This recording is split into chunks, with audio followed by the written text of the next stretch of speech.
প্রশ্ন হলো, যে নবী আল্লাহকে এত পরিমাণ ভয় করলেন, ওই নবীকে আল্লাহ আলাদা আয়াত নাযিল করে বললেন, ইয়া আইয়ুহান নাবিয়্যুত্তাকিল্লাহ,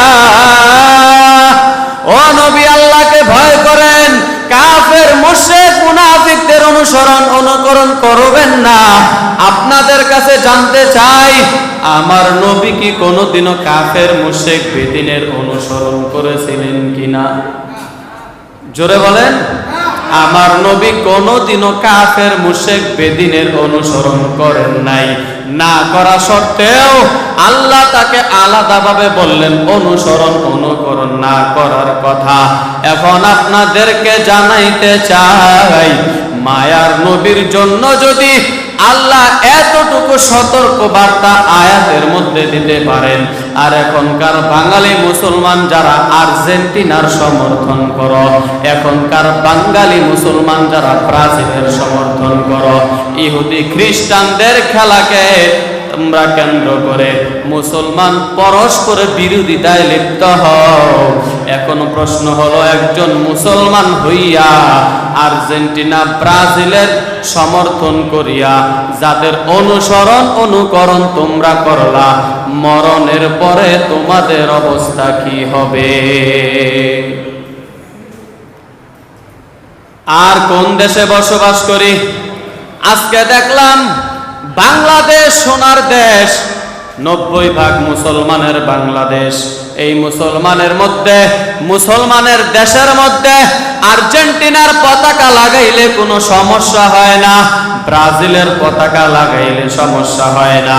আজকে যে দৃশ্য আমি দেখলাম, কিছু মাদ্রাসার ছাত্র ব্রিজের সাইড দিয়া কালেমার পতাকা লাগাই দিয়েছিল। আর্জেন্টিনা ব্রাজিলের পতাকার মোকাবেলায় কালেমার পতাকা যারা লাগাইলো, আজকে সন্ধ্যাবেলার নিউজ দেখলাম, এই প্রত্যেকটা কালেমার পতাকা কে বা কারা যেন পাবলিকের সামনে ওপেন খুলে ফেলতেছে। এটা দিয়ে এটাই প্রমাণ করলো, এই দেশ মদিনার সনদে চলে না, চলে মোদির সনদে। আমাদেরকে স্বপ্ন দেখায় মদিনার সনদে বাংলাদেশ চলবে, এখন তারা শুনি মদিনার সনদে না, মোদির সনদে দেশ চালায়।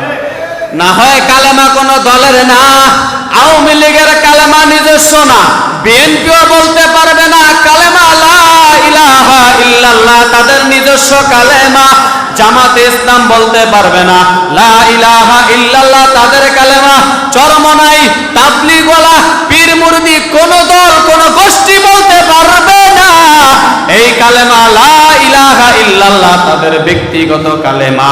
বরং বুকে তো আগলায় রাখা দরকার ছিল, যারা আমার এই কালেমার পতাকা নিচে নামাইলো, এরা শুধুমাত্র কালেমার অসম্মান করে নাই, বরং বাংলাদেশে মুসলমান সহ ইসলামের অপমান তারা করেছে।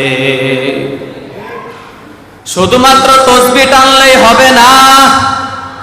আপনি মনে করেন আমি বড় পীর সাহেব, মিছিল মিটিং করা অন্য মোল্লাদের কাজ, মিছিল মিটিং করা, প্রতিবাদ করা, সমাবেশ করা, এগুলো করা শুধুমাত্র আলেম ওলামাদের কাজ। আমি বলবো মুসলমান তো এমন হওয়া লাগবে, রাতের বেলায় যায় নামাজের মসনদে বসে কান্না করা লাগবে। একজন মানুষ যেন তোমার বাড়ির পাশ দিয়ে যাওয়ার সময় চিন্তা করে এই বাড়ির মধ্যে কোনো ফকির কোনো দরবেশ হয়তো অবস্থান নিয়েছে, সেই মুসলমান রাতের বেলা কান্না করবে, যায় নামাজকে অশ্রুসিক্ত করবে। আবার দিনের বেলায় ভোট দান করে জালিমের মোকাবেলা করার জন্য জিহাদের ময়দানে অবতরণ করা লাগবে। তোমরা যেন শাহজালালের কথা, শাহজালাল কত বড় পীর, শাহজালাল ইয়ামানি কত বড় বুজুর্গ, অথচ গৌর গোবিন্দর বিরুদ্ধে শাহজালালের ভূমিকা ছিল কি জানো না? সেই শাহজালাল তরবারি হাতে নিয়ে যখন স্লোগান দিল নারায়ে তাকবীর, আল্লাহু আকবারের স্লোগান যখন দিল, তখন অটোমেটিক গৌর গোবিন্দ পালায়া যেতে বাধ্য হয়েছিল। কাজে আল্লাহর ভয় দিলের মধ্যে ঢুকাও। আল্লাহ বলেন, হে ইমানদার, আমি আল্লাহকে ভয় করো, হে দুনিয়ার মানুষ আমি আল্লাহকে ভয় করো। বলে কেমন ভয়? বলে আল্লাহকে যারা ভয় করে তারা দুনিয়ার আর কোনো মানুষের রক্ত চক্ষুকে পরোয়া করে না। যারা আল্লাহকে ভয় করে তারা ওপেন গুনাহের মধ্যে শামিল হয় না, ওপেন তো দূরের কথা, তারা গোপনেও গুনার মধ্যে শামিল হয় না। আল্লাহর ভয় যার দিলের মধ্যে থাকবে, আল্লাহ বলেন তাকওয়া নিয়ে যদি কোনো বান্দা আমল করে, তাকওয়ার সহিত যদি কোনো বান্দা আমি আল্লাহকে রাজি খুশি করানোর চেষ্টা করে, আমি আল্লাহ ওই বান্দাকে একটা জান্নাত নয়, আমি আল্লাহ ওই বান্দাকে 2টা জান্নাতের মালিক বানায় দিব। हर के दारद खौफे हकदार दिल मदारम जन्नतुल मअवा देहत राम कम जुज़बा हक जी जे मगाज इन सोजा फजले हुआ मस्त दर जुमला जहा। भाईरा आमार ताकवा माने की? বলে আল্লাহর নবী বলেন আত্তাকওয়া হাহুনা, আত্তাকওয়া হাহুনা, আত্তাকওয়া হাহুনা। তাকওয়া হলো অন্তরের ব্যাপার, তাকওয়া হলো অন্তরের ব্যাপার, তাকওয়া হলো অন্তরের ব্যাপার। এই তাকওয়ার বীজ যদি তোমার দিলের মধ্যে না বুনতে পারো, তুমি আমলের মধ্যে স্বাদ পাইবা না। তাকওয়ার বীজ যদি তোমার দিলের মধ্যে বুনতে পারো, তুমি হাঁটতে চলতে তোমার মাথার মধ্যে একটা ফিকির কাজ করবে, আর তুমি খুঁজবা আমার মাওলা কই। হাঁটতে চলতে তোমার মাওলার কথা স্মরণ হয়ে যাবে। এই দুনিয়ায় তুমি থাকবা, কিন্তু 24টা ঘন্টা তোমার মালিকের জান্নাত জাহান্নামের চিন্তা আসবে। এরে দুনিয়ার ভাই, তাকওয়া অর্জন করো। আমার মূল সবক তাকওয়া দিলের মধ্যে ঢুকাও। কেমন তাকওয়া? বলে খলিফাতুল মুসলিমিন উমরে ফারুক রাদিয়াল্লাহু আনহার মতন তাকওয়া ঢুকাও। মায়ার নবী একদিন রাতের বেলা বিছানার মধ্যে ঘুমায়, হঠাৎ করে রাতের গভীরে দেখে গুনগুন গুনগুন করে কান্নার আওয়াজ আসে।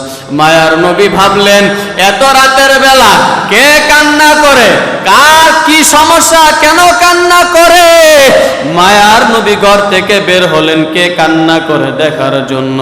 যায়া দেখেন মসজিদে নববীর মধ্যে নামাজের মধ্যে দাঁড়াইয়া হযরত আবু বকর রাদিয়াল্লাহু তাআলা আনহু নামাজের মধ্যে দাঁড়ায় আবু বকর কান্না করে। নামাজের পরে মায়ার নবী জিজ্ঞাসা করলেন, আবু বকর আপনি কেন কান্না করেন? আপনার কিসের টেনশন, কিসের সমস্যা? মায়ার নবীকে ডাক দিয়া বললেন, আবু বকর। আবু বকর মায়ার নবীকে বললেন, আমি আবু বকর এমনি এমনি কান্না করি না, কোরআনের একটা আয়াত আমাকে কান্না করায়।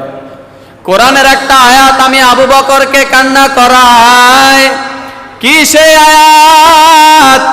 মায়ার নবীকে আবু বকর বললেন, ইন্নাল্লাহা আশতারা মিনাল মুমিনিন, ইন্নাল্লাহা আশতারা মিনাল মুমিনিন আনফুসাহুম ওয়া আমওয়ালাহুম বিআন্না লাহুমুল জান্নাহ।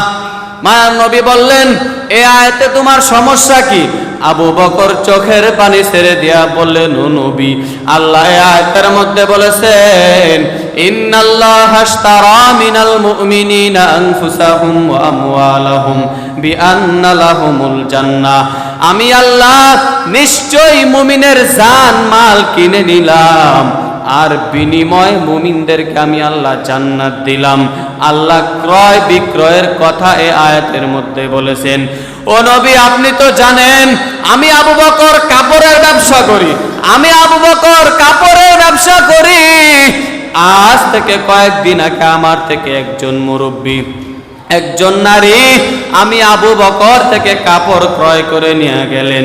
নিয়ে যাওয়ার পর 1 মাস 2 মাস পরে কাপড় ঘুরায় আনলেন, আর বললেন, আবু বকর তোমার কাপড় আমার পছন্দ হয় না, তোমার কাপড় রাখিয়া আমার মূল্য আমার ফেরত দাও। এই ঘটনার পর থেকে আমি আবু বকর কান্না করি।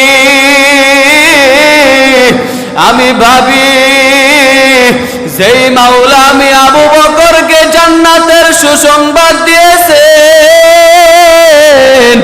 আবার যদি আমার কোনো গুনাহের কারণে মায়ার নবীকে বলেন আর কাঁদেন আর বলেন, আল্লাহ যদি আমি আবু বকরকে আমার দেওয়া জান্নাত ছিনায় নে, আর বলেন আবু বকর তোমার আমল আমার পছন্দ হয় না, ও আবু বকর তোমার সেজদা আমার পছন্দ হয় না,